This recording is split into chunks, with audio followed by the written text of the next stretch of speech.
ওই রসুল ওনার রঙে রঙিন হওয়া চাই। আমার যুবক যদি রঙিন হইতো তাইলে ঈদে ফরিদপুরে 400 টাকা দিয়া চাঁদ রাত্রে চুল কাটাইতো না। জিজ্ঞাসা করেন কত দিয়ে চুল কাটাইছে চাঁদ রাত্রে? আমি তো নিচে 400 বললাম। জিজ্ঞাসা করেন, আরে জিজ্ঞাসা করেন না। পাশে বসা থাকলে রাগ হয়ে গেল? তাহলে তো তুমি 100 টাকা দিয়েই চুল কাটতে, 300 টাকা দিয়ে তুমি ঈদের দিন মিষ্টি খাইতে, নবীর আদর্শ মতো চুল কাটতে। চুল কাটায় টাকাও বাঁচত, প্রত্যেক চুলে সোয়াবও মিলত, আর কিয়ামতের দিন দেখতে দেরি, মুস্কি হাসি দিয়া হাত পাততে দেরি হতো না। আল্লাহ রসুল যদি বলতেন হাত পাতিস কেন, বলে কেন, সারা জীবনই তো আপনার আদর্শে চুল কাটলাম, কিছু দিবেন না? যুক্তি বলে না? বলে না? তাহলে তো নবীর আদর্শ মতোই চুল কাটতো। যুবকরা তো নেটে দেখা চুল কাটতো না, মা বোনরা তো নবীর আদর্শ মতোই সাজগোজ করত।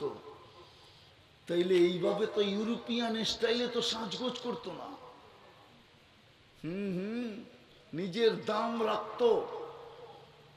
আচ্ছা বলেন তো হীরা হয় কই? কিসে? আরে জোরে কোন? সবাই কয়লায় জানে না, হীরা তৈরি হয় কয়লায়। কিসে? কয়লা কিরকম? হ্যাঁ, হীরা কিরকম?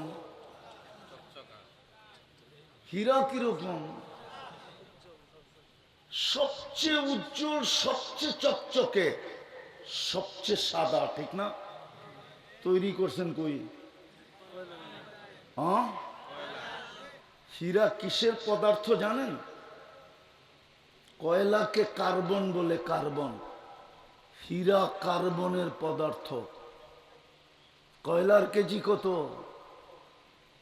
আরে বলেন না, ইটের বাটা নাই এই দেশে? কয় টাকা কয়লার কেজি?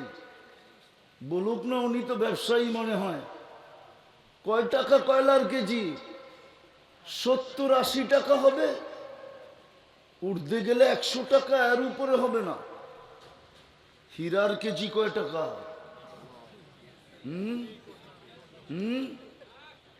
লাখ টাকা। 1 কোটি দিমু, দেন না 1 কেজি ক্যাশ দিমু, ক্যাশ এইখানে বসেই দিয়ে দিমু।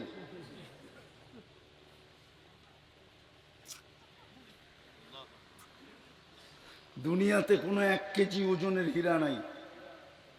যেটা কোহে নূর আছে ইংল্যান্ডে, ওটা 1 কেজি না।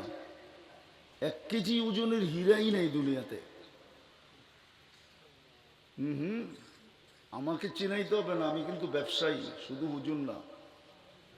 আমি কি ব্যবসা করি এটা আপনি জানেন না। আমার এই চোখ দুটাকে আপনি চিনেন না।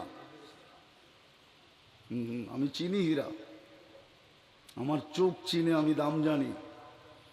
কিন্তু তৈরি করছেন কিসে? কয়লার ভিতরে। দাম কত? কেজি 100 টাকা। আমার মা বোন যদি বুঝতো তাহলে তো নিজেকে বোরকার ভিতরই রাখতো, কালোর ভিতরই রাখতো।